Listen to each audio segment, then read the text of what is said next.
Bismillahirrahmanirrahim. Salah itu bukan kita ketika pernah berbuat dosa dan berbuat kemaksiatan. Karena memang itulah kelemahan kita. Itulah hawa nafsu yang sering mengkudeta hati kita sampai menjadikan kita terus melakukan dosa. Terus lagi melakukan maksiat, menyesal, melakukan kembali.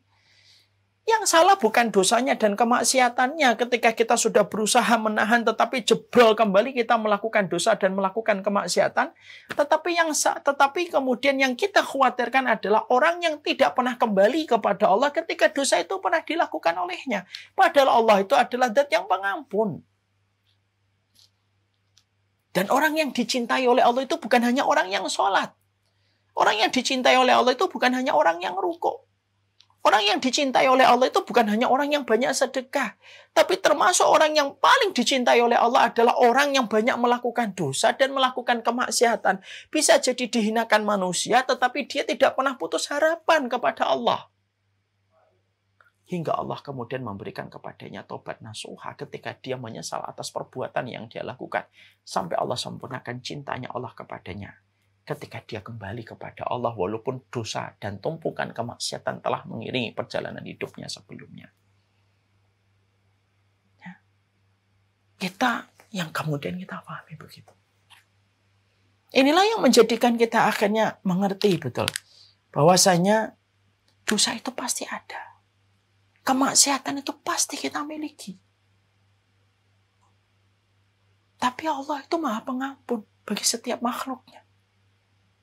Makanya dalam satu riwayat Muslim diterangkan oleh Imam Nawawi rahimahullahu ta'ala. Imam Nawawi rahimahullahu ta'ala itu mengatakan di dalam satu riwayat dari Rasulullah SAW. Apabila ada hamba, dia melakukan dosa, lalu dia bertobat. Allah berfirman, hambaku ini berdosa, lalu bertaubat, karena tahu bahwasanya aku adalah zat yang Maha Pengampun, aku ampuni. Karena dia meyakini aku Maha Pengampun.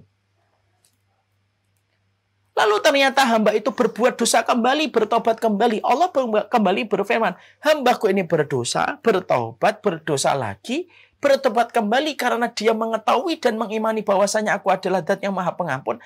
Aku ampuni lagi dosa itu untuk dia. Lalu dia kemudian berbuat dosa kembali, kemudian bertobat kembali. Allah pun berkata kembali, hambaku ini berdosa, bertobat, berdosa, bertobat, berdosa lagi, bertobat kembali. Karena tahu aku adalah zat yang Maha Pengampun, aku ampuni lagi dosa-dosa mereka, dosa-dosanya. Kata Rasulullah. Kemudian dia berdosa lagi, bertobat kembali. Allah kemudian berfirman, "I'malu ma syi'tum fa inni qad ghafartu lakum." Berbuatlah apapun yang kamu inginkan selama kamu bertobat dengan taubatan nasuha. Bukan niat untuk mempermainkan taubatku dan ampunanku. Maka selama itu pula aku ampuni. Makanya sampai Imam Nawawi berkata, kalau ada manusia, dia berbuat dosa kemaksiatan 1000, Allah memiliki 1001 ampunan. Kalau ada manusia melakukan kemaksiatan, 1.000.000 kemaksiatan yang dilakukan sepanjang perjalanan hidupnya, 1.000.000 dia melakukan kemaksiatan, kata Imam Nawawi, Allah memiliki 1.000.001 ampunan maghfirah yang lebih banyak daripada dosanya. Karena selalu tinggi maghfirah Allah dibandingkan pencapaian dosa dan kemaksiatan yang dilakukan manusia. Karena pada dasarnya, sekali lagi, Allah tidak hanya mencari mereka yang rajin di dalam sujudnya, tunduk di dalam rukuknya, tetapi Allah itu mencari di antara kita itu siapa yang cepat kembali kepada Allah dan mengembalikan hatinya kepada Allah sebelum kematian itu datang. Itulah yang dicari oleh Allah.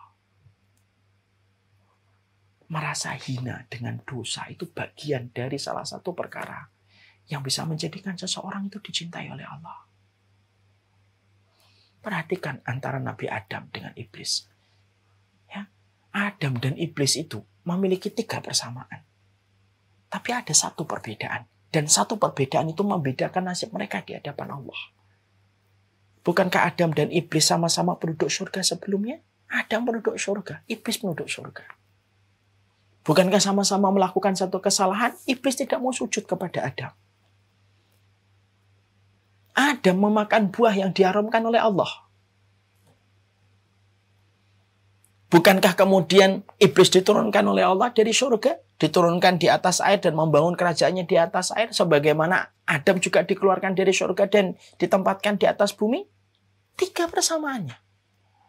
Tapi yang membedakan antara Adam dengan iblis itu apa? 1, iblis tidak pernah merasa bersalah dengan dosa dan kemaksiatan yang dia lakukan, justru menjadi sombong, dan Allah tempatkan dia dan campakkan dia di dalam laknatnya Allah selamanya, dan tidak ada tempat kembalinya kecuali neraka. Tapi beda dengan Adam. Adam memang melakukan satu kesalahan. Adam memang dikeluarkan pula dari surga. Adam pula memang dicampakkan oleh Allah dari rahmatnya Allah, dari surganya Allah.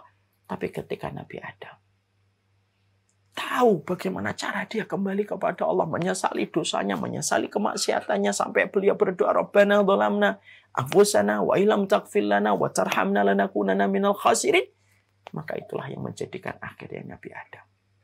Itulah yang menjadikan akhirnya Nabi Adam diterima taubatnya oleh Allah. Dikembalikan Nabi Adam kembali ke kampung halamannya, yaitu adalah surga. Dan itu dibedakan dengan taubat yang tidak dimiliki oleh iblis ketika sama-sama melakukan satu kesalahan. Kita tentunya sadar, balil insanu ala nafsihi basira. Setiap orang itu tahu dosa kita ini apa.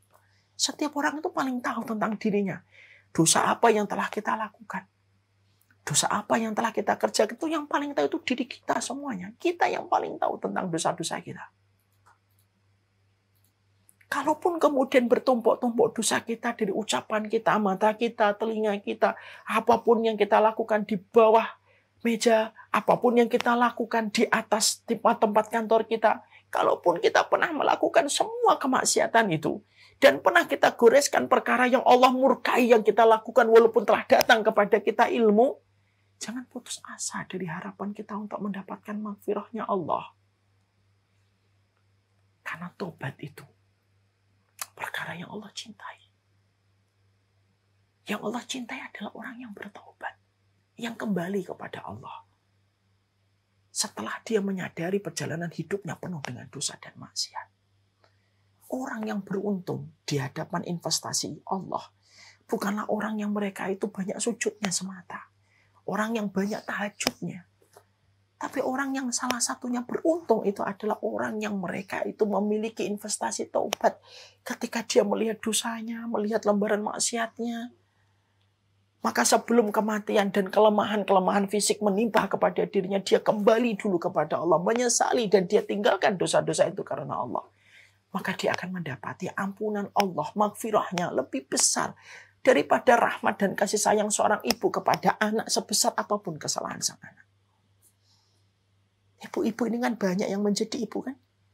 Berapapun kesalahan yang dilakukan anak kita, bantah kita, mungkin pernah nutup pintu keras di depan mata kita. Apapun kesalahan anak, seorang ibu itu selalu bisa memaafkan.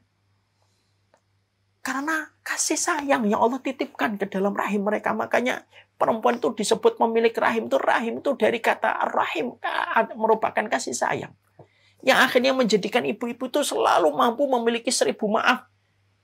Di balik setiap 999 kesalahan yang dilakukan oleh sang anak. Kalaulah seorang ibu saja memiliki 1000 maaf untuk 999 kemaksiatan atau kesalahan yang dilakukan oleh seorang anak, apalagi Allah. Makanya betul kata Imam Ibnu Rajab. Ibnu Rajab itu kemudian berkata kepada kita, kalau kamu tidak mampu untuk mengungguli orang yang taat di dalam ibadahnya, di dalam sujudnya, di dalam rukuknya, di dalam tilawahnya, kamu betul-betul tidak mampu mendekati mereka di dalam tilawahnya, kita kalah. Tidak bisa kita kemudian satu hari 30 juz. Kita tidak mungkin mengungguli sholatnya mereka yang sampai ratusan rakaat dalam satu hari. Kita tidak mampu mengungguli bagaimana sujud mereka yang panjang dari isya sampai kemudian subuh. Kata Imam Ibnu Rajab, kalau kita tidak mampu mengungguli ahlu ta'ah di dalam ibadah yang mereka lakukan, setidaknya unggulilah, dekatilah kedudukan mereka dengan tobat dan maghfirah, dengan tobat dan penyesalan.